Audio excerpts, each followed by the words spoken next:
Yo, what up, dude? Hey, how you doing, man? Doing good. Welcome to the new meta, episode 31. Wow, wow. I am your host, ThaPChild, joined by. Co-host, Lord Fluffy. So I love this background I got today. Yeah, man. I thought you would. Look at that. Slide out of the way here. See you tweeting about it. I see you discording about it. Yeah, DMing dude. me about it. We're gonna talk about DMing you about it. That's not what we were talking about. Yeah. What have you been up to? How's your week been? It's been good. It's been real good. Kind of see what you've been up to. Or have you? Yeah. You've been romancing a little bit with the side chick. The side chick. Yeah. Little side chick. Yeah, we'll get into that. We'll talk about it. Yeah. We'll talk about that. So, we got an announcement to make very shortly, but before we do that, let's talk really quick about the polls that we did last week. Yeah. And then the new poll we got for you for this week. So last week's poll, if you guys weren't around, and if you weren't, shame on you. Which skill would you like to see become viable? Zombie Charger. These are just arbitrarily picked. There's obviously a ton of skills we'd love to see become viable, but we just went through and picked one for each class. Zombie Charger, Weapon Throw, Fist of Heavens, Tempest Rush, Blizzard, Death Nova, Rapid Fire. What did you vote, out of curiosity? I voted for the Zombie Charger.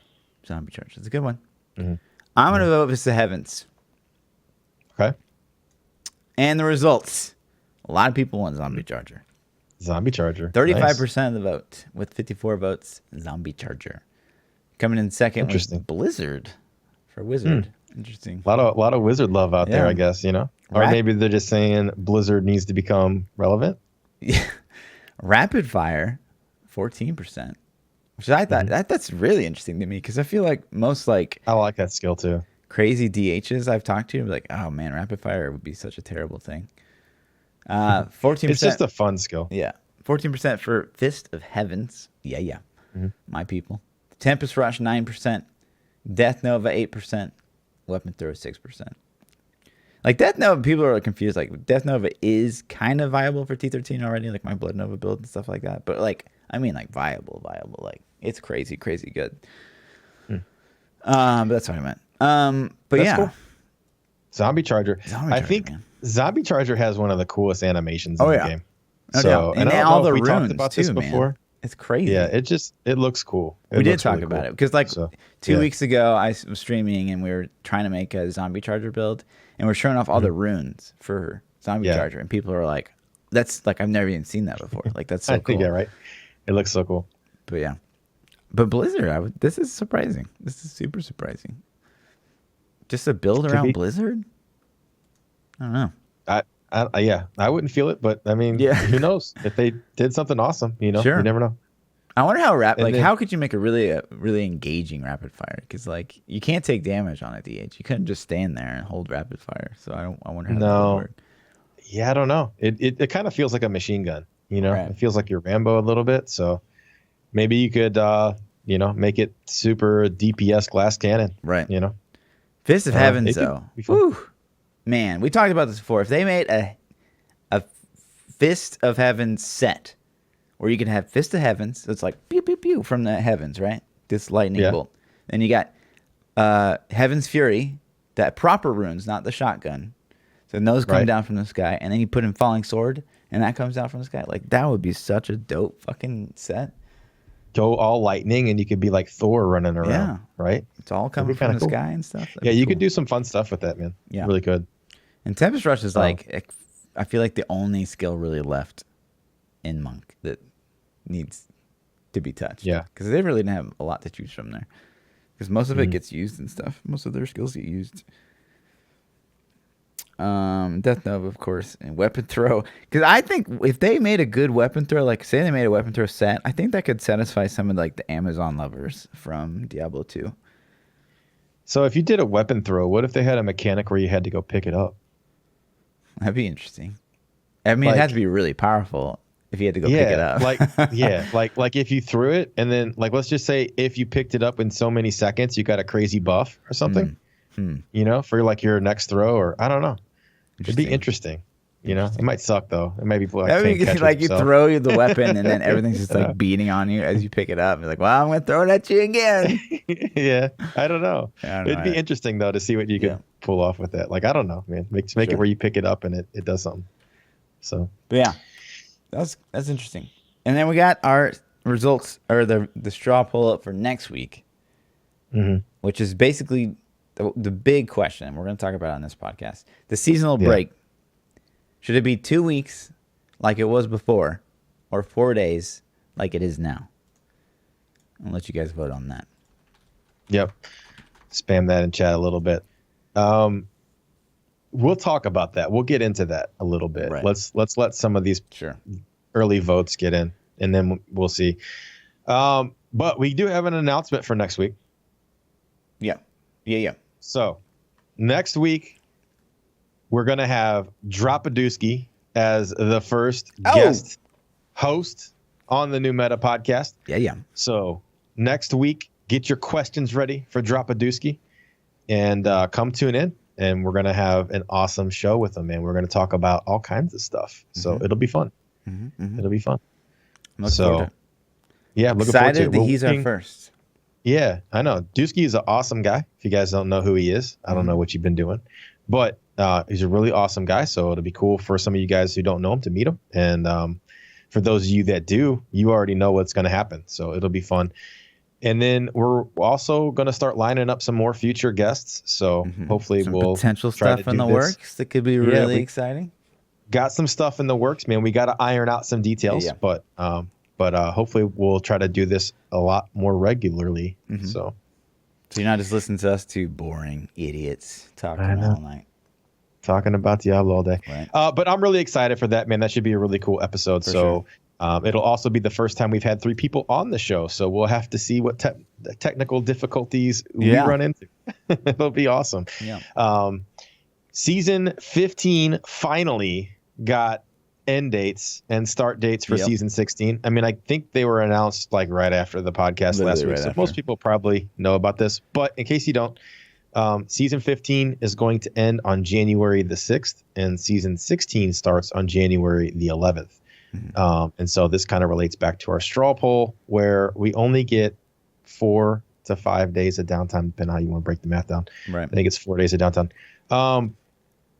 I don't know, man. I know we got a poll about this, and I hate to talk about it because I don't want it to skew the results, but I think we kind of need to. So yeah, people give your valid opinion. Don't be skewed by what you don't be skewed by what we think. But I personally dislike it quite a bit. Yeah. I think it gives you no time to play your non-season characters, which is always fun because it makes you feel super powerful and you get all this extra Paragon and it just feels great. Right, you get to combine the sets, all the stuff. You get the best of the best gear to make one ultimate character, and you don't really get to do that.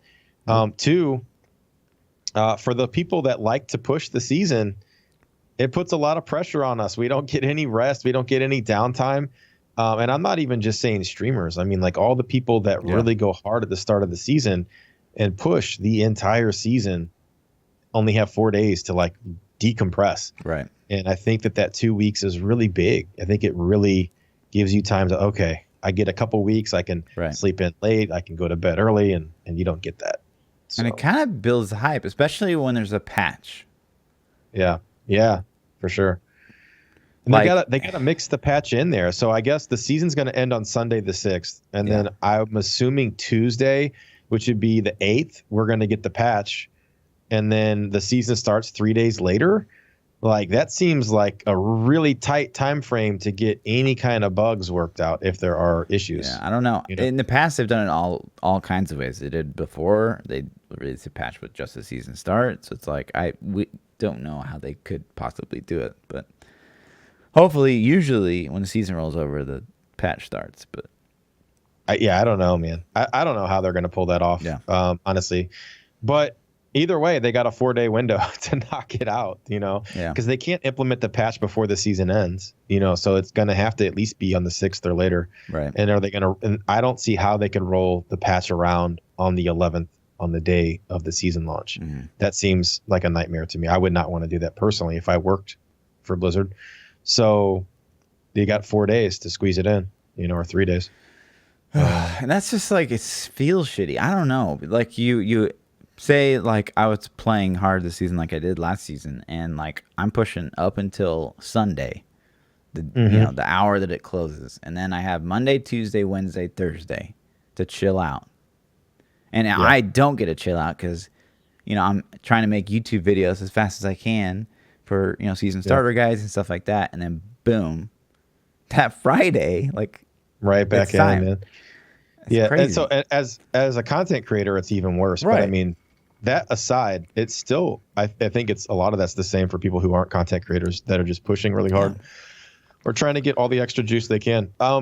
I don't know. I'm sure there are arguments the other way though. And I'm curious to see, that's what the poll's there for. But in the, ask the new meta section in our Discords or Twitter or YouTube comments, tell us what your counter arguments are for, or if you agree with us, tell us your arguments. I'm interested to see what you guys really feel about that, because my perspective is a little bit one-sided, and I try to realize that and look at it from more of a casual standpoint.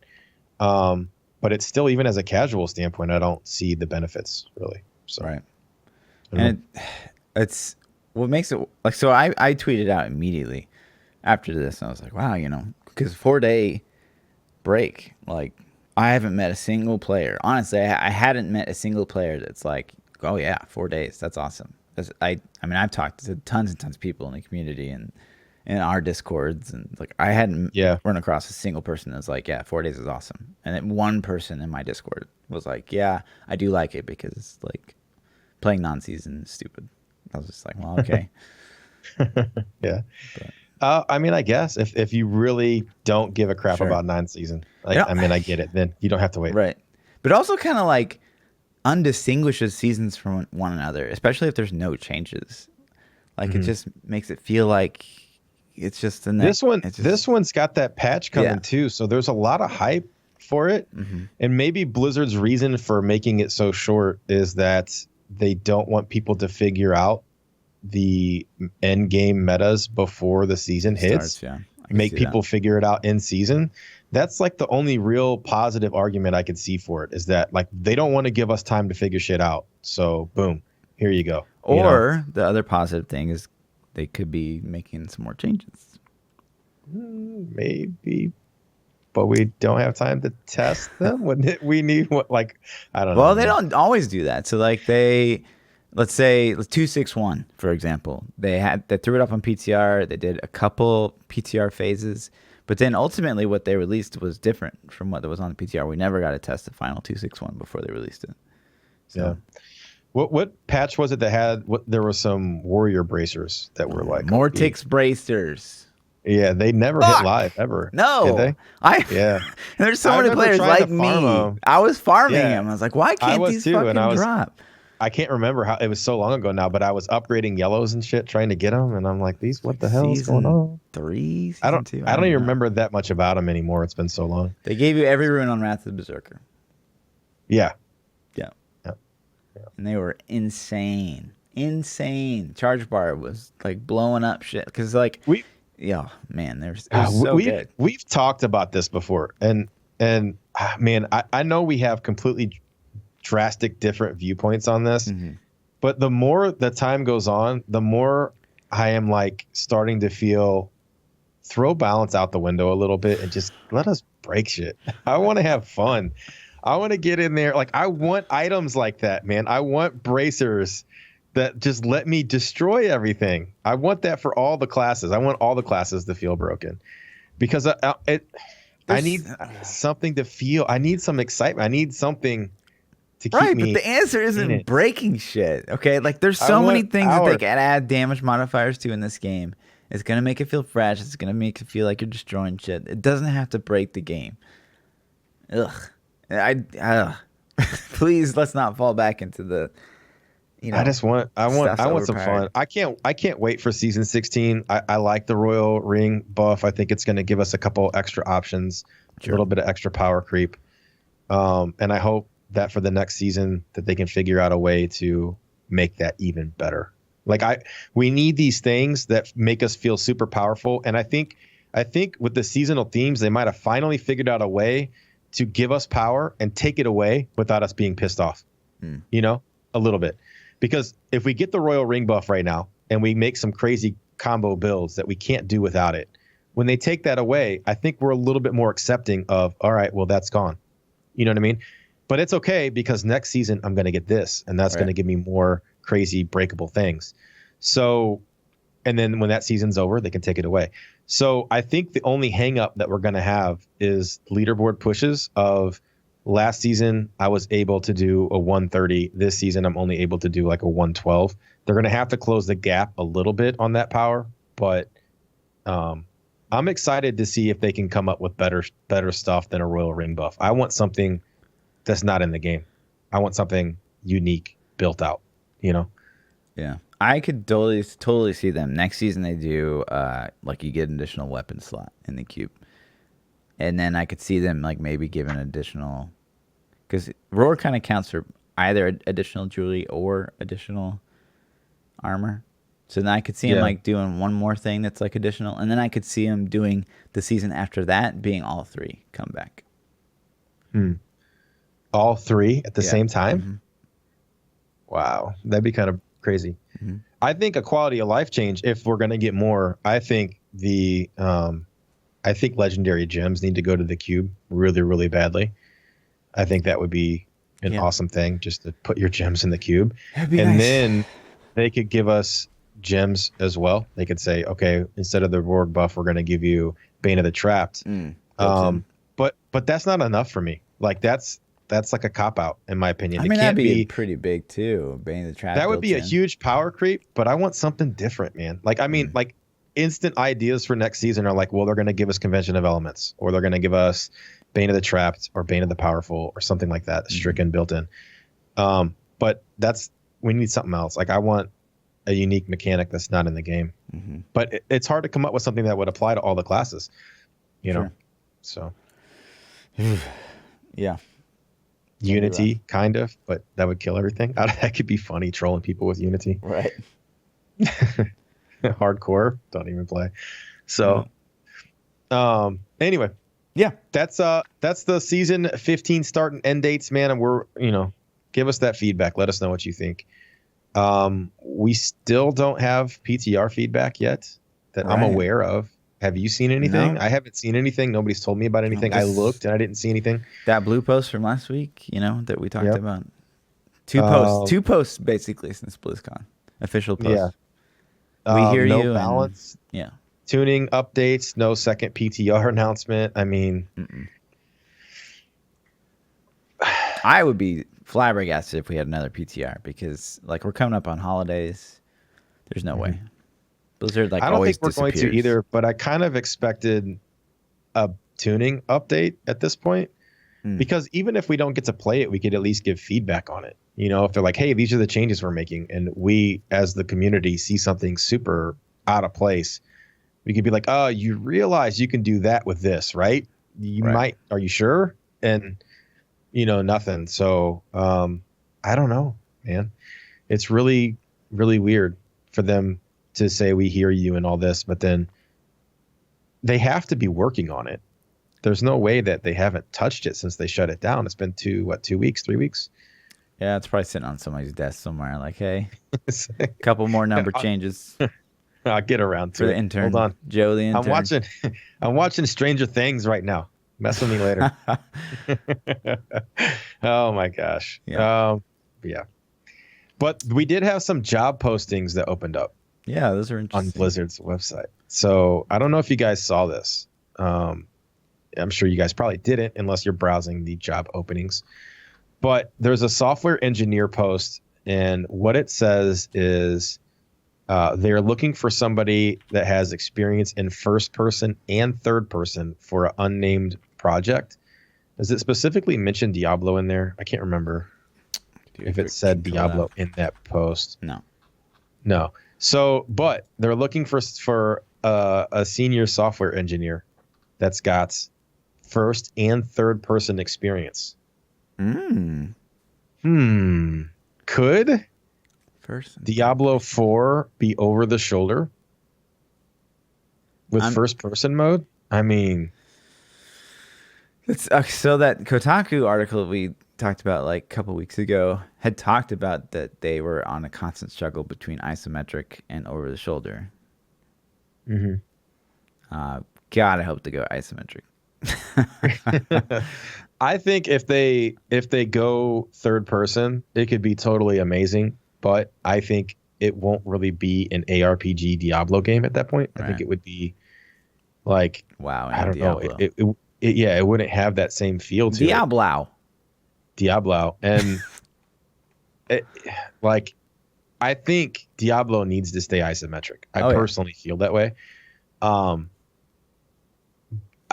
I don't know. I mean, first person, what are you gonna like bow shoot as a demon hunter in first person? Like, yeah. What are you doing? I hate that. Let me ask you, man. Yeah. I don't know. What do you think about Skyrim? Because for me, it's like, man, I hate that so much. Like, I always have not identified with that shit at all. Like, you're sitting there and it's like first person, your guy's like swinging a sword or going like this with his other hand. It's like, ugh. Yeah. I've always thought that looks stupid. I didn't play a lot of Skyrim. I did put probably 6 or 7 hours in it, and way back when did that game come out? 2011, 12. It's been out forever on every system.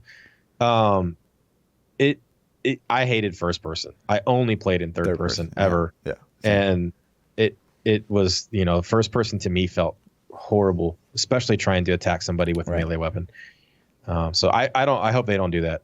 But shooting guns and stuff, first person's fine. But we don't have guns in Diablo, so like the Demon Hunter is the only class that makes sense to me to do a first person for a shooter. But this isn't a shooter. What the hell, So yeah, I don't know, man. First person. Maybe they got a new project. Maybe they legitimately have a new project besides Diablo franchise they're working on.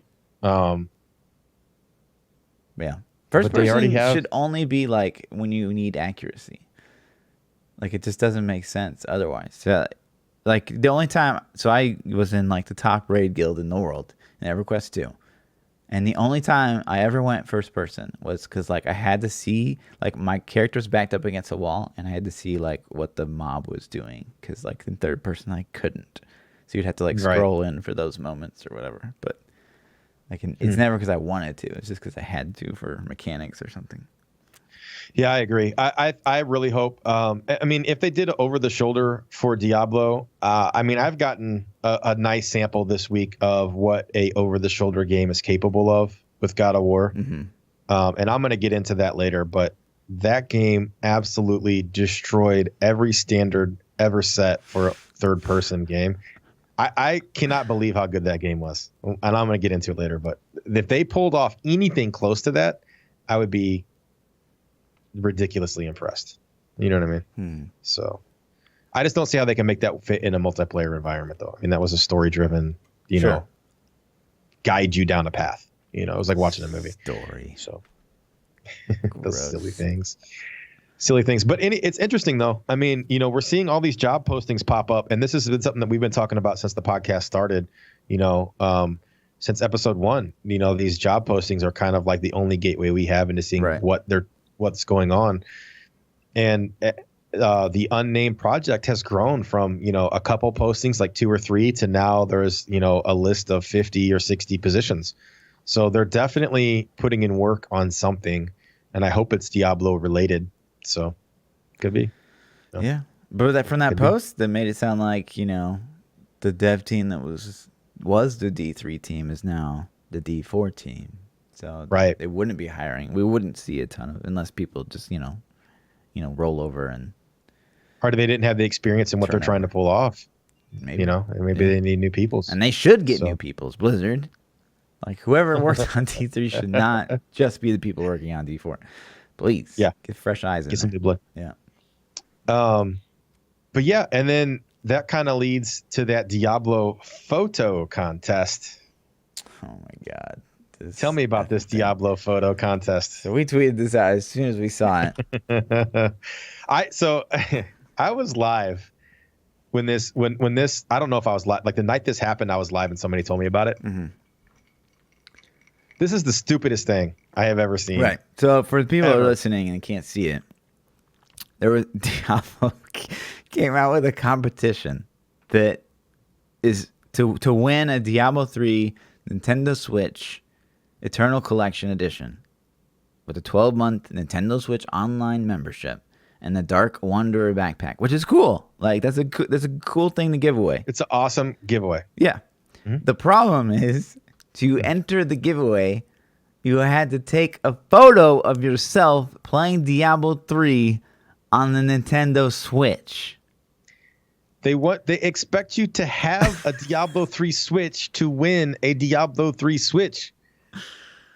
What? Oh my God, dude. Are you thinking? Who posted this crap? And it's still up, and it's still like that on their website to this moment. Right. It is still like that. 25 days. This blew my mind. So you know what I did when I saw this? Yeah.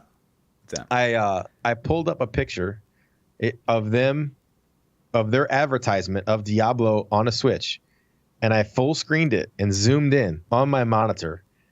And I turned around in the middle of the stream and took a selfie with that wallpaper behind me, and I submitted that as my contest entry.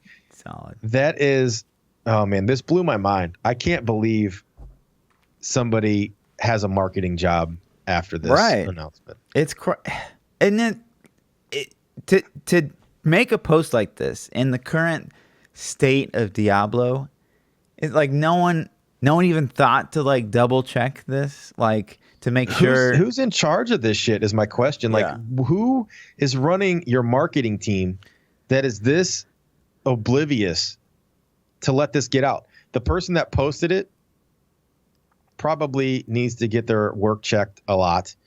The guy that checked it and approved it, what are you doing? I don't even know, man. And then whoever's running the marketing department for Blizzard, at what point up the chain does somebody say, this is kind of stupid, guys? Like, how about we just have them tweet a cool picture of why they want this? I mean, yeah. It's the first thing. One of the first things I thought of, and we talked about it on the podcast before, but like when I would win Halo tournaments, like 75% of the time I would win an Xbox on top of like a cash prize or something. It's just like, I don't need this. How could I have even won this tournament if I didn't already have the fucking console that it was played on? Like it's that kind of stupidity.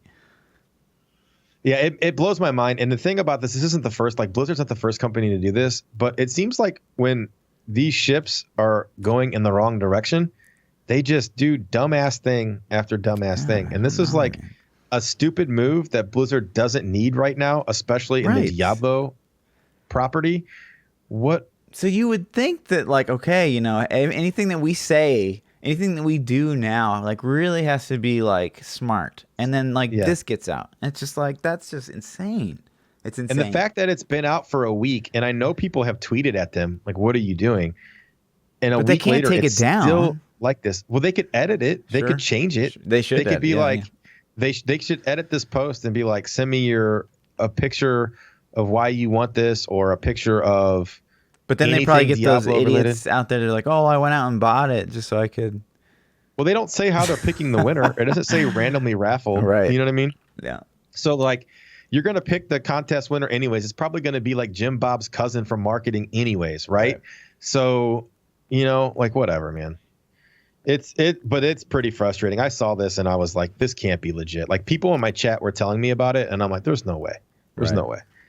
And so when I pulled it up, sure enough, really poor decision. It's just like moments like this, and it's just like I said in like my tweet, I was just like, honestly, like I want to help like Blizzard. I want you know, to help Blizzard make Diablo 3 or the next Diablo just the best possible thing. And then they just do stuff like this. It's just like, yeah, man. If you would run this by anyone in the community, they would tell you it's a bad idea. If you ever talked to your own community, maybe your own streamers, for example, you would know that this is a bad idea. And it's just that level of complete. Like any of us. Right. It doesn't even have to be any of us. Like anyone from the community. I can't imagine Riker or Bloodshed or any, you know, Big Daddy. Any of those guys would have been like, yeah, do it. They would have been like, this is kind of dumb. What are you thinking? You know? So bad, man. So bad. Right. Anyway, that's kind of beating right, sure. dead horse at this point. Interesting thing that I saw. There was an article about the Chinese only Call of Duty mobile, and this is an Activision product. And Activision owns Blizzard. Activision is probably what a lot of us speculate are pushing Diablo Immortal. And this is a Call of Duty Chinese market only mobile game. And my only real thoughts on this are that it makes me really think that Activision is trying to push this market, and this goes back to making me think that Immortals was more targeted for the Eastern market, not the Western market in the first place. Right. Which has been basically everything we've been reading. Yeah, and it's like, I don't know. Do you think it should have been where Immortals was launched in the East first, and they shouldn't even have brought it up to us? Like, we should have heard about this through the grapevine and seen that it launched in China and all this kind of stuff, and then officially ignored it over here for a while. I mean, I think that, any way you look at it, like, this so game say looks it like was crap, by the way. Yeah, this Call of Duty shit. game. But yeah, so like any way you look at it, Diablo 3 or Diablo Immortal, whether or not it's going to be good or whatever, like BlizzCon obviously wasn't the place to do it. I think if they had released it at like Gamescom, I don't know, something so lesser that, yeah, like regardless of what market they're trying to do for it, because I think at the same time, like if you have to think that if Ninja announced a new Diablo title and they didn't make it available to the people that like really really like Diablo, like us, like you'd have to think there would be a pretty large amount of backlash for that as well, even though it is a mobile game and it's not what people want. You said if Ninja announced Diablo Immortal? No. If they Ninja announced. Oh, if they Ninja announced it. Okay. Yeah. I think there would be backlash. I couldn't have been worse than the backlash they got from BlizzCon. I don't think anything could have been worse than that. I don't know. Like if BlizzCon never happened, right? The dream world. Okay. The BlizzCon didn't happen. And we had that money back? Yeah, that'd be great. Oh, that'd be awesome. BlizzCon never happened, and then like they released this new Diablo game on mobile halfway across the world, and like we're sitting here still playing rat runs, no content for over a year. Like you got to think that it'd be kind of equal in the opposite direction of negativity towards Blizzard. I don't know. Unless we saw the release and you're like, wow, this is microtransactions or shit. And then it'd be like, well, fuck. That's all Blizzard cares. I mean, there's so many, like, yeah, it's going to be negative either way. Like, it'd be a crazy negative shit show probably. But yeah, the Call of Duty game looks like garbage. No, this looks great. Look at this. It looks, dude. And it goes back to the article where it's like, they can release alpha style games that are considered done at that point. I mean, this isn't something I'm going to spend my money on, but ever in life. I'm switching my stream to this. You're going straight full-time Call of Duty mobile. Whatever. Call of Duty Go. I mean, we're going to be a mobile streamer anyway. It's like, I guess that's the future. We have to, right? Get your iPads hooked up. Yeah. Get on board or get left behind. So phones are basically supercomputers. So yeah, and then then there was like another article that had the China's ethics board reviewed a bunch of games. Is weird, man. And like this is like the censorship that they have over there is absolutely crazy. Right. And if you take a look at this, it's like 11 games required changes, 9 games got banned. And the interesting thing to me is if you look at this ban list, you got PUBG is banned, Fortnite is banned, H1Z1 is banned. These are like staples. Right. Paladins got banned, which is like these are weird things. But if you look at the other games that didn't get banned, you have like Overwatch didn't get banned. I guess maybe because it's more cartoony than H1Z1 and PUBG. And then it says Fortnite's causes are weird, cartoony, right? Like blood and gore for Fortnite. Fortnite doesn't have blood at all, does it? It has like sparks when you get shot. It's content. Yeah, I don't know. Maybe it's the Fortnite doesn't really have exaggerated female body parts, does it? I mean, they're definitely they're a little curvy. bouncy, but no worse than Overwatch. I don't know. It's I can't really see. League of Legends got prohibited because of overly revealing female characters. So did do you think Overwatch? They're talking about May and Diva, maybe like. Well, that was for they don't like League of how Legends. Asians are being represented. Maybe Overwatch. I don't know. I don't. Yeah, game visuals promote incorrect values and inharmonious chat rooms. So they're saying people are toxic in Overwatch. Obviously. Well, it's like, duh. So they're banning a game because the community's toxic? I mean, good luck with GTA 5 ever getting over there. And League of Legends, I thought League of Legends had... Yeah, they said that for League of Legends, too, in Harmonious chat room. I don't know, man. What a weird way of saying that. This chat room's Twitch chat's inharmonious right now, guys. Shut it down. Toxic. Right, our streams, they get shut down so fast. Yeah. And World of Warcraft, the same thing. It's really weird. I don't know. But then I guess their mobile market, that Diablo Immortals is like,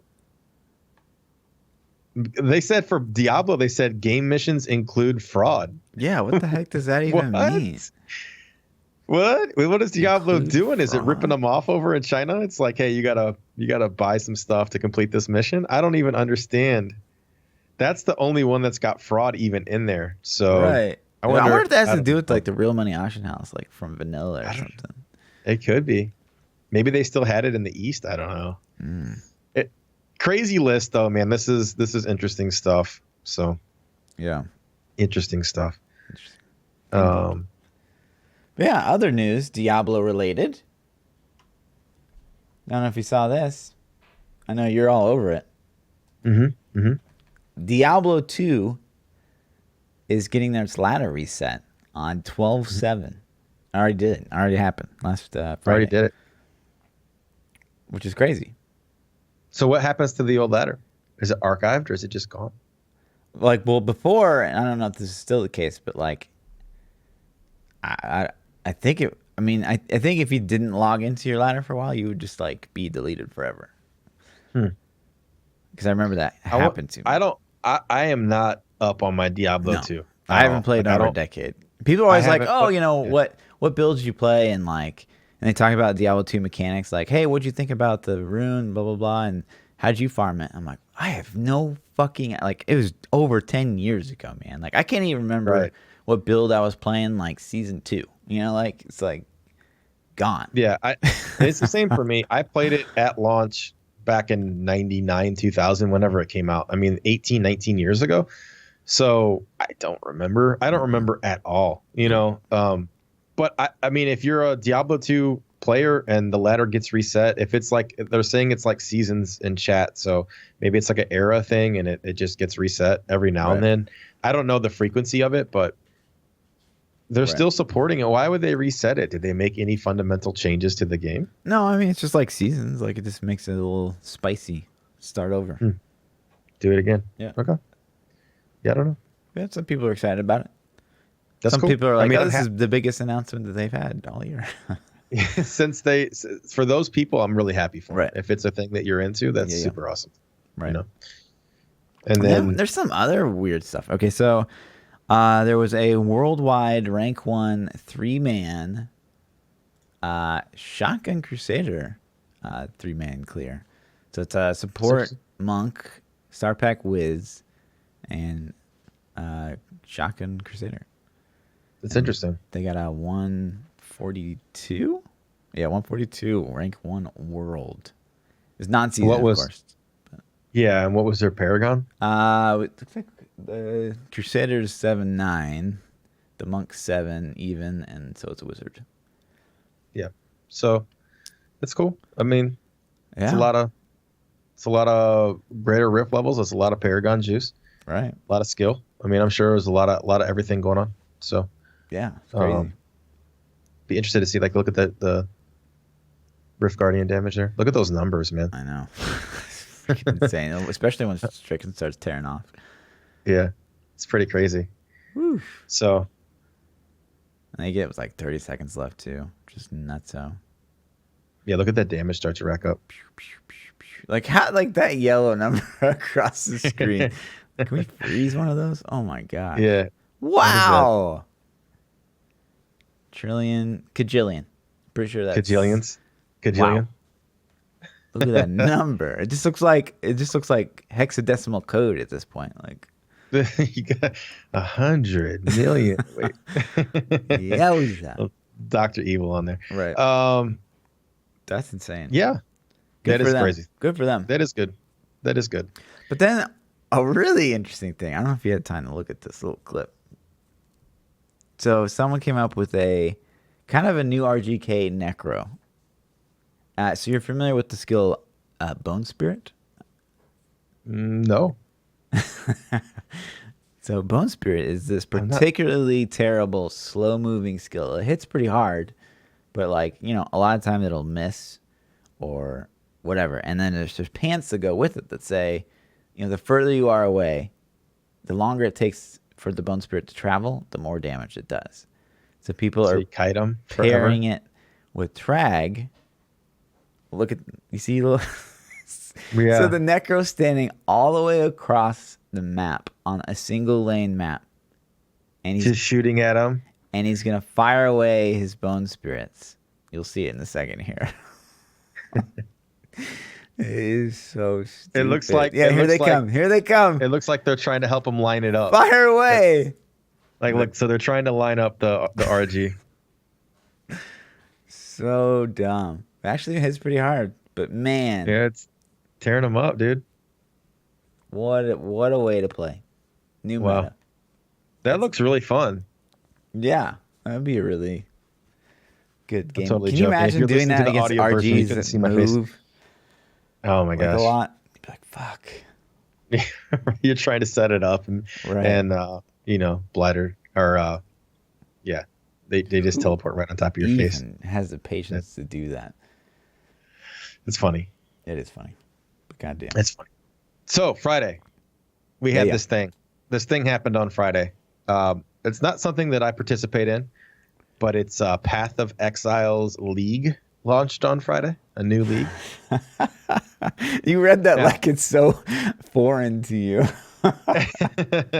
I personally have only spent a couple hours in PoE, and I haven't played that much. Sure. So I don't really know what the league's about. But yeah, you participated in the league. I have. So tell me a little bit about it. Like, what has your experience been?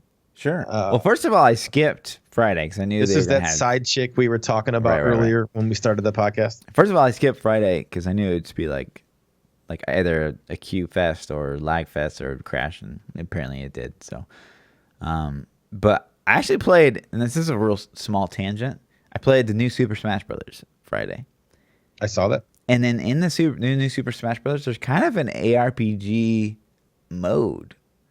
Where you're like, you walk around from like like cluster to cluster, and you like your character gets like gear kind of, and you level it, and like there's kind of like a gear score, and you have to like do challenges with your Smash Bros character. And so I was like, wow, like this is the third best ARPG on the market. Was it fun? It was pretty fun. Yeah, we were having a good time. But yeah, awesome. Really hard. And I fucking just bruised the shit out of my thumbs because I haven't played on console for years. Oh man, softy bad, man. I know. So you played Smash Brothers on Friday? I did that, and Saturday we jumped on Betrayal. I haven't played since before Bestiary. I think it was like late a bit. I don't even know. Anyways, but so like it's a culmination of all kind of the leagues before it, plus this new Betrayal League, which is kind of like we talked about the Shadows of Mordor theme. So you've got the Shadows of Mordor thing, which is Betrayal. You've got Delve, which is like the PvE endgame competition. Okay. You've got Incursion, which is like a couple leagues ago, where it's like you basically map out this dungeon, and depending on who you kill, like you get like glimpses of this dungeon, I guess. I don't know if you're time traveling or what, but you go into it and you kill like one guy, and you have a choice: you kill him or the other guy, and it upgrades something in that dungeon, and you have to open doors to like connect the whole dungeon together, or whatever, right? And then on top of that, you have the bestiary, which of all of them, that's the most dumb. It's just like a guy pops up and like captures a beast for you, and you get to craft something. But everything else is like really like Incursion's quite good, and I have never really played Incursion. Delves, I mean, it seems okay for the most part. Yeah. I don't know about that being like the end game form of competition, but whatever. And Betrayal, I thought would be really dumb. It's turning out to be okay. It's like this. Everything that I'm seeing here, right, is like it's stuff to do basically in the end game, which is really, really nice. Does it matter what you do, or can you play your way? Can you do whatever you want and get top tier gear, or do you have to do specific things? You're going to have to do one of those things, like at least. They're not necessarily separate forms of progression, because you can't just like go delve all day because you'd run out of like the resources you need to delve. You can't just like do bestiary because like you would never be able to get animals, and you can't just do like they all kind of like you had to do them all, and it's kind of nice because it breaks up the monotony of doing. So doing just one gives you the resources you need for another. Yeah, potentially. So like as you're doing your atlas, which you absolutely have to do, it's the only way to get game maps and stuff like that. As you're doing your atlas, you're kind of like you're getting sulfite, which is what you need to do delve. You're getting up beasts, like which is what you need for the bestiary. You're getting the betrayal guys. You see those like every map, every rift, if you will. So like it's all just happening like simultaneously, and actually it feels kind of good.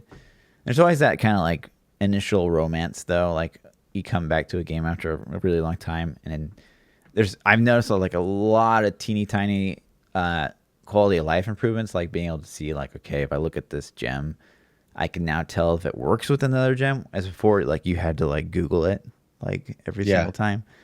So I'm seeing like a lot of little things like that where you don't have to go outside the game as much, but you definitely still have to go outside the game a lot. That UI though. Oh, yeah. So yeah. But it's I've watched, man. I've watched some, and I'm still hung up a little bit on some elements, but sure, it does look interesting. The graphics have been improved, I will say. They have the DirectX like shaders going on. I think my biggest issue right now is the UI. I think they need to redo the UI a little bit, and it would go a long way. So it's pretty blocky. It's such a small nitpick. I know. I'm not saying it's justified. I'm probably gonna. I think in season 16, I think I expect Diablo will start to wear thin. I don't know if there's enough changes. What are you waiting for now? Are you pushing in game season 15? What's going on? No, not at all. I've been experimenting with a lot of things, man. I've just been playing other games. I've been playing Destiny. I played God of War straight through. That game was so good. I'm gonna go ahead and get into this. That game was so good. I couldn't put it down. I literally did not want to play anything else but God of War as soon as I started playing it. It took me 20 hours to beat it, and it was by far the best in-game story. 20 hours. By far the best in-game story, best in-game cinematics. It was just baller. I mean, 20 hours going straight through the campaign. I did no side missions, no side things. Yeah, but you watched like cutscenes and all that shit, I'm sure. Yeah. I mean, the so that's not really kind 20 of hours. built. It's like probably they're kind of built into the game, though. Yeah. It's like the game is one. I don't know if it ever actually went to a pre-rendered CG. I think they were all in. The graphics were impressive enough as it was that you're just like, damn, right, looks baller. I understand why it won Game of the Year after I played it. Sure. I mean, it was instantly top 5 for sure, maybe top 3 game all time. So that's how good it was. And I mean, I say a lot of games are good, but this game is really one of those ones where it's like, if you own a PlayStation, there is no reason that you haven't bought this already.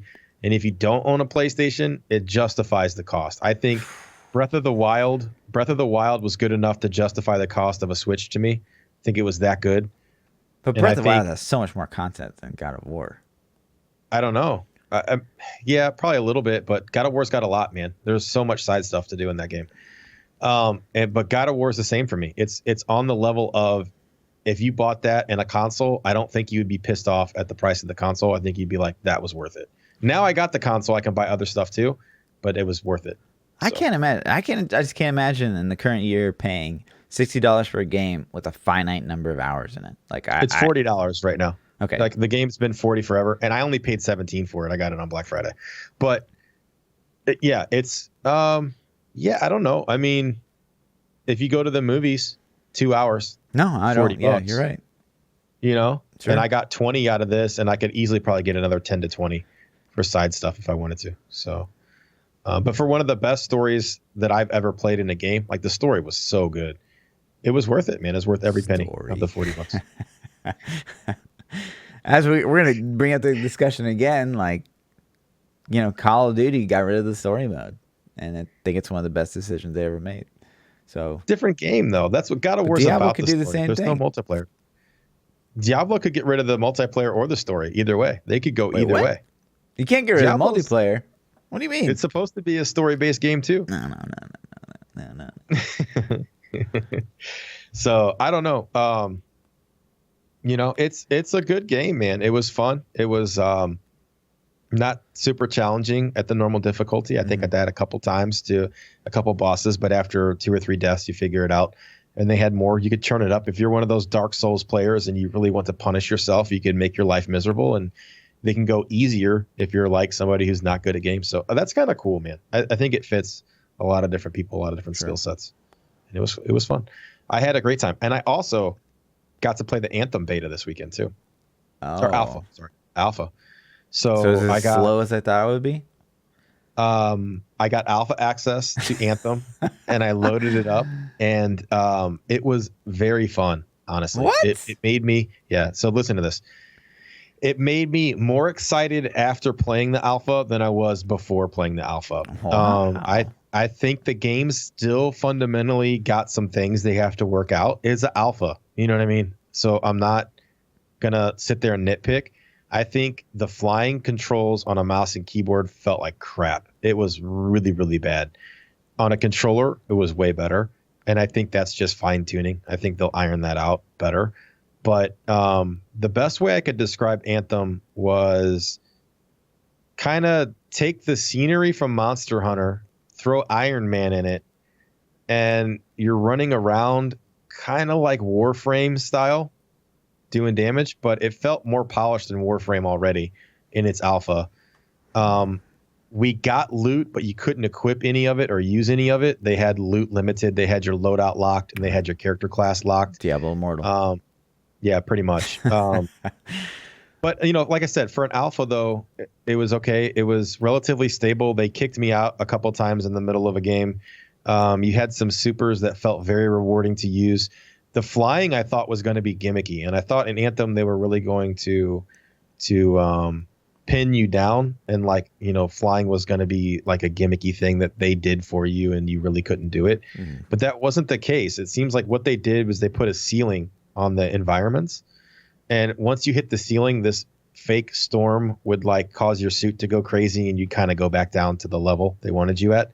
But aside from that, you could go anywhere you wanted. You had a limited amount of heat that you could, your suit got hot the more you flew, and you had to cool it off. If you flew through a waterfall, it would cool it off. If you flew into the water, it would cool it off, or you could land and let it cool off slower. But it was very generous. Like you could fly for 45, 50 seconds, maybe even longer before it forced you to land. So it was pretty cool, man. Pretty cool. I had a really good time with it. I wish I had more time to play it, honestly. I'm excited to get the beta and see what they improve. So it didn't play slow. It played so slow. It played like a PvE. I mean, what's slow? It played a lot like, it felt a little Warframe. Well, I would say Destiny plays pretty, like much faster than Warframe, or not. Sorry, Warframe, but Anthem looked. Probably a little faster. Warframe or Destiny's a little faster. Yeah, I mean, you could move at a pace that was faster. I mean, they threw waves of enemies at you, and if you were accurate with your weapons and understood how your class worked, you could take them out pretty quick. Sure. How fast do you think, like flying around and cooling off your armor through waterfalls, how fast do you think that would lose its appeal? I mean, probably relatively fast. Just like any game, you're going to figure out the best way to move, and you're going to only do that. You know, just I'm like not Titan shitting on State it, but I'm Destiny. just like playing You devil know, I don't. advocate and asking Yeah. questions. It was it fun because it was new for sure. You know, for sure. It was something I had never played Right. before and I'm excited for. So it was a great time. I think that they definitely have to fix the controls. I think so keyboard and mouse didn't feel good. Left to right had different speeds than up and down on the mouse aiming. And it totally screwed with me. I hated it. And then flying was really delayed and felt really clunky. So they needed to tighten those things up. But it was fun, man. I don't know. I think the loot grind and the end game would really be a thing. They dropped us on like a level. I think it was I don't remember. It was a low level character though, and they gave you access to like 2 open zones that were very restricted. Like if you tried to go out of the zones, it kicked you back in, and one quote unquote strike or dungeon or whatever you want to call it. But we got no loot. So I think if you were able to upgrade your character, upgrade your talent trees, put that loot on, I think it would be fun. I think it would be a good time. I'm excited for it. Am I saying it's going to be perfect? No, I don't know yet. Sure. I don't know if the game's going to be awesome, but for an alpha, I think it was really impressive alpha. So it should be with all the money they're spending on that thing. Yeah, it made me more excited for the game than before it came out. That's all I can say. So it definitely, and I remember specifically when I played the beta for Destiny 2, I was like, damn, I was disappointed. You know, I played it and I was like, that's not really what I expected, but it's the beta. I'll hold back and maybe it'll be good. And it wasn't really that good. And then, so I played this and I'm like, well, that was fun. It was more fun than I expected. I could see this game being kick ass if they do things right. So right on. Pretty cool, dude. Yep. But yeah, that was my stuff, man. So I've been in God of War all weekend, which is amazing. And Anthem, I played that this weekend. That was fun. And then you've been on Path of Exile. So there hasn't been a lot. I'm kind of waiting for season 16 to start, man. I'm kind of just. I think a lot of people are. When they announced like the extension of season 15. Yeah. I think a lot of people were like, oh, so I got to play. I got to play over Christmas break. And that's another thing too. Is like, yeah, man. Forcing people to like, if you want to be competitive now, you now have to play, you know, a fair amount over Christmas break, which kind of sucks. Like you're gonna take the time off. Blizzard is gonna take the time off, and like not give us a patch. But like, no, the seasonal players have to keep going. Yep. Fuck you guys. Yeah, if you're trying to be number one. Yep.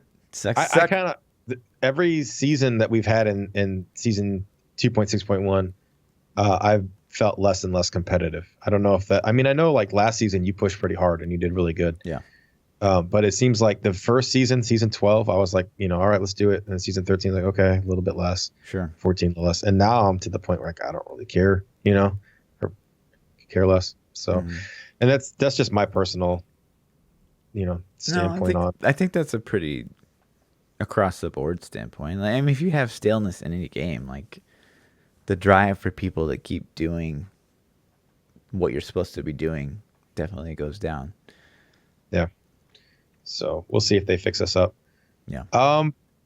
You want to hit up some Twitter questions, man? Let's do it. Do those Twitter questions? The first question we have comes from Vorkro Saigan. I'm not sure if I'm saying your name right. I'm probably not. Apologize. He says, ARPG future after PoE Betrayal and getting 116,000 online viewers on Twitch, what are your thoughts about Diablo should it become next? So I think what he's asking is PoE had a very successful Betrayal launch. They had 116,000 people in the directory, the Twitch directory. Still have like about 40K, which is pretty crazy for an ARPG. Yeah. So what do you think about Diablo? And like, what should Diablo do next, I think, or what way should they go? I think ARPG has a fan base that wants to play it. Yeah. I think there's just not a lot of choices currently. And I think PoE Betrayal is the newest and best thing on the market. So it's going to get all those people that want an ARPG. Yeah. And I think given the current state of affairs with Diablo, people are probably pretty upset. Yep. And it's late season Diablo. So not to keep interrupting you, but yeah. No, I mean, that's exactly right. I think that PoE Betrayal is the best thing people have. I think people, and I'm not knocking PoE for you guys that love it. I think that Diablo could do it better if they would do it. Yeah. You know, I don't know why they haven't, but who knows, man. Yeah, I don't know. It's but that I'm glad that it's there though. it's that awesome. argument we make, week after week. It's like we have two options. Like we literally have two options. If we want to play ARPGs, you're playing Diablo, or you're playing PoE, and you could make arguments for Grim Dawn, blah blah blah, but like nothing out there has the replayability that Diablo 3 and PoE do. And so it's like if you like one, maybe you don't love everything about the other, and so that's what you're playing because that's it. So it sucks that this is this. And it also like if you can get some of the big fish in the game, like Quinn was streaming it for example. Yeah. If you get some of the big guys in, like Quinn by himself has more viewers in the Diablo directory almost every single day ever for the last 2 years. So when you get a couple big fish like that in the directory, not only are they exposing it to all their people, but moving it up the Twitch directory helps other people discover it and find it. So it's a good thing for everybody if a game, especially any ARPG, floats up to the top and some of those big fish get into it. Blizzard, you should totally be VBot us at the start of next season. It's like I had 10,000 people this season. This is awesome. What? My chat's dead, but there's only 2 people in chat. I got 7K people, but I only got one guy chatting with me. Interesting. So Zaggy says, do you guys think that do you think that they went ahead far enough to balance for the upcoming seasonal themes like they did it for this one? Example, where we're at now, where they want us to be for ROG. I think, okay, so I'm going to interpret this because this question's a little broken, but I think he's saying, with the Royal Ring buff, do you think that they balanced it where they want it to be when the season ends? Like they did the balance patch because they want people to push 125, 130, whatever they end up at is what they expected us to do with the buff? Or do you think that they just buffed it and they're like, do what you can do? Yeah, I think there's no way to buff. There's no way to balance around Rourke for every class trying to hit the same number. Yeah. So I think he was saying that. Do you think that's where the number changes are where they're at for the class sets? No, I think the number changes were based on that formula that we were talked about, where it's, if you need to go 4.5 GR levels higher, you double the damage of a set. So I think that's solely what the numbers were based on. And it's just unfortunate that PTR was Rourke buff, so we couldn't really test if that was true. Yeah. Yeah, I kind of agree. I think that they estimated these sets based on 2.6.1 to put them where they wanted them to be for the next patch, 2.6.4. So we'll see what they end up doing. I think that if they're going to continue to do seasonal buffs, they're going to have to rebalance every single season in order to keep things cool. If they don't and they just buff shit and then throw us random buffs, it's going to get really hectic really fast. So, and we'll see some definite metas come out of there that are super powerful in other classes that will be forgotten worse than they already are. Like we'll have a bunch of witch doctors instead of just one. Right. So, and we'll have, we could potentially have, the continuation of one clear winner in the power realm, and that's what everyone's playing. And then depending on how long we go with that on their patch, I really hope that we're going to get patches at least every season. I really hope history is not going to just continue repeating itself with Diablo. I'm hoping that they're taking a new path with this new patch. I'm hoping they're taking steps in the right direction. That's my hope. They did put some quality of life changes in, so they're doing something other than just giving us balance patches. Yeah. I think at a minimum, I expect a balance patch every season, or, I don't know. I just don't see any longevity for the game for me personally. If, let's just say that 2.6.4 is another 6 to 12 month patch, there's no way. I'm not going to play this patch for 6 to 12 months. Sure.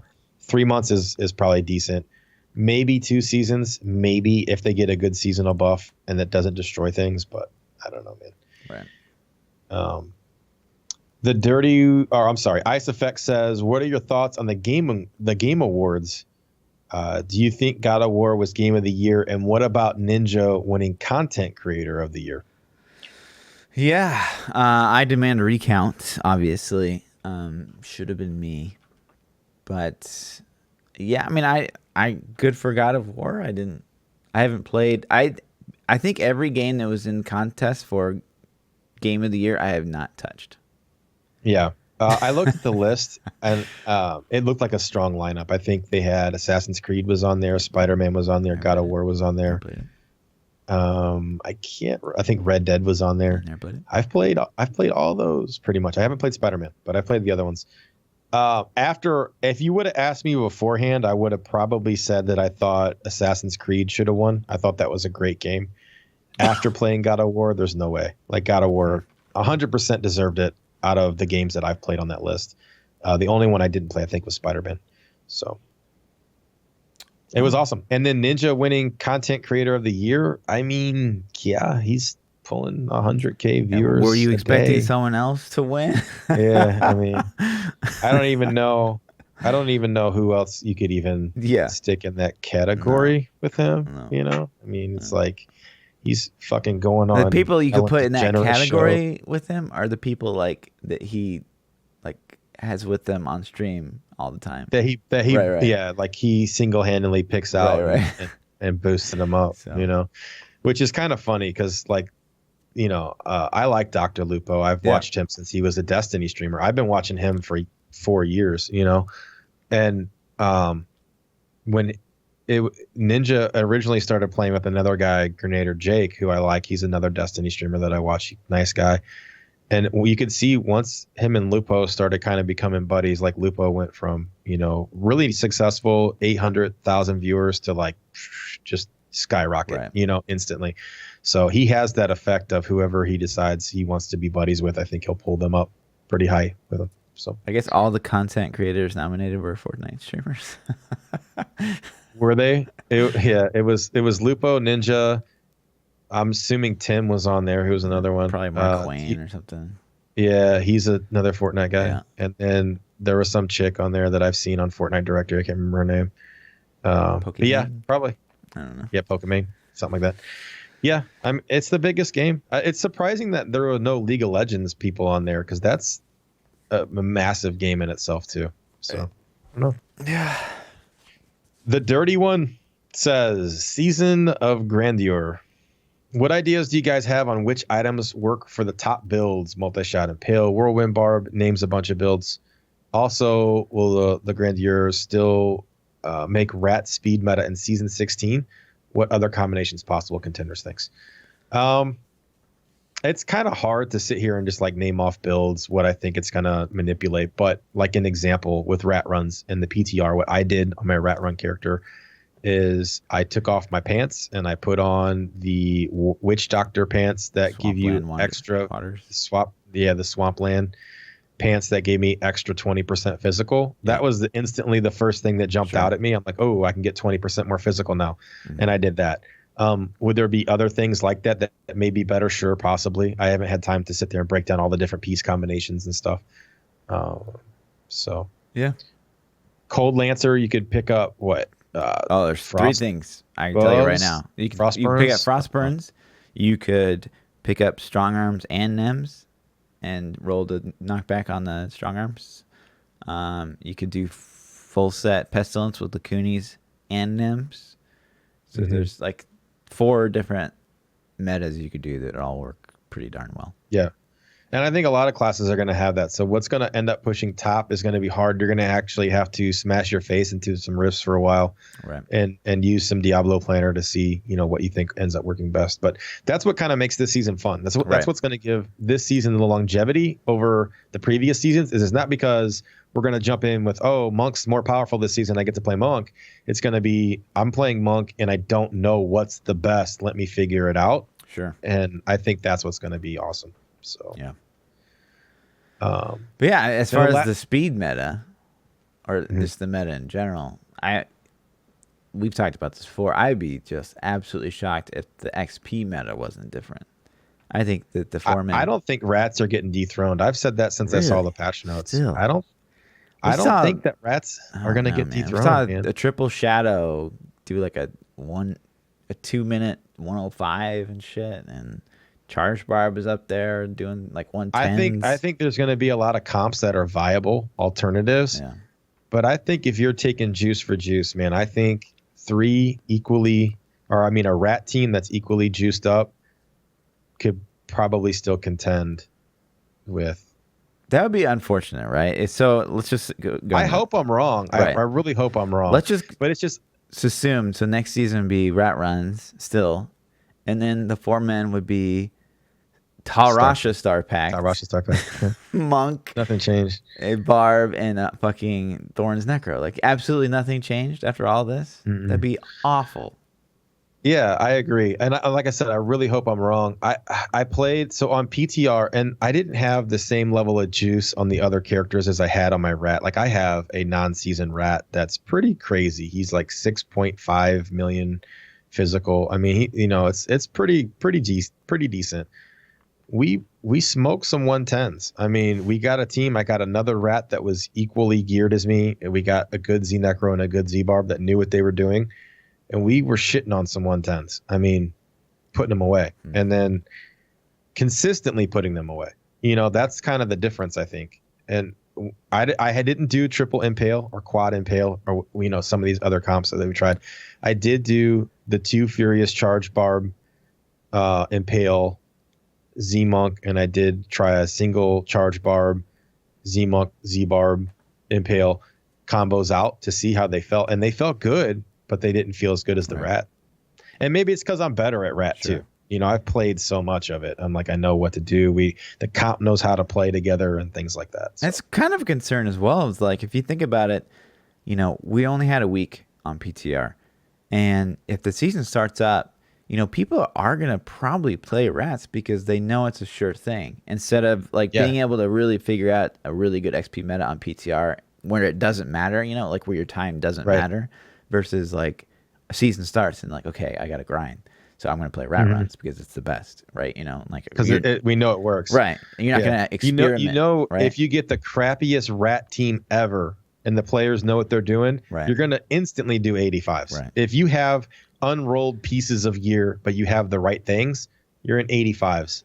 Night 1, hour 2, hour 1. Sure. And I don't know if that's the case with Impale. If you got all the right pieces with triple Impale, right? Or who knows, what were they running with that triple Impale? What else? I think it was support monk or something. Was it? So triple Impale support or triple Impale Z Barb, whatever they run. If you get the right pieces, are you still going to do 85s in 2 to 3 minutes with crap roll gear? I don't know. That's what we don't know. Right. And it'll be fun for me to figure that out because ultimately I don't really care if I end up 2K or 3K or 4K Paragon. You know what I mean? Mm-hmm. So I'll try those new things just because I don't want to do rats next season. I don't think anybody wants to do rats besides people that really, really want to compete. Yeah. But I really think for 95s, 100s at the start of the season, it's still going to be top tier. Right. Once your Paragon gets up to 1500, then who knows? But who knows? Yeah. I hope I'm wrong. Please, I hope I'm wrong. I hope I'm wrong. I know you guys, Dirtnap says, I know you guys have been playing other games besides D3. Is it refreshing to play something new? Do you get tired of streaming the same game all the time? Personally, for me, yeah, man, it is kind of fun to play other things. I've always been a variety gamer in general. D3 is always my main chick that I go back to. But it's fun to play other things. And unlike my co-host, I enjoy story-based games. I really like God of War and Assassin's Creed. These games that tell stories, Final Fantasies, all of them, Persona games, things like that. So yeah, I mean, it's been fun to kind of test. This has been the month of ARPGs for me. We've been playing Lost Ark. We're now playing PoE Betrayal.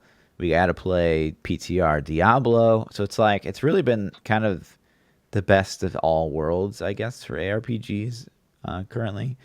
So it's definitely been an interesting month. But yeah, I mean, I can sit there. One of the things I love about Diablo, and PoE doesn't even have this, I can just sit there, I can chill, I can hang out with chat, and I could literally play Blightsphere until the end of time. It's just some build that I can just play. Yeah. It's a ton of fun for me. I don't even care okay, the game's not getting updates, whatever. Like if people want to come hang out and I'm gonna play some Blight Spirit, like it's totally cool. Like yeah, you know what I mean? That's one thing that I feel the same about D3. D3 has this magical appeal to it, where maybe because I've played it so much, and maybe because the game's so easy, I don't know. But I can sit there and grind Greater Rifts and read chat, and I don't have to focus as much on the game I'm playing. And I can hang out with chat, and I'm so much more interactive, I feel like, than when I play other games. Right, because you can pause and shit. It's so great. It just gives me this level of interactivity with chat that I don't get with any other game. Right. So it does bring something special about it that no other game does for me.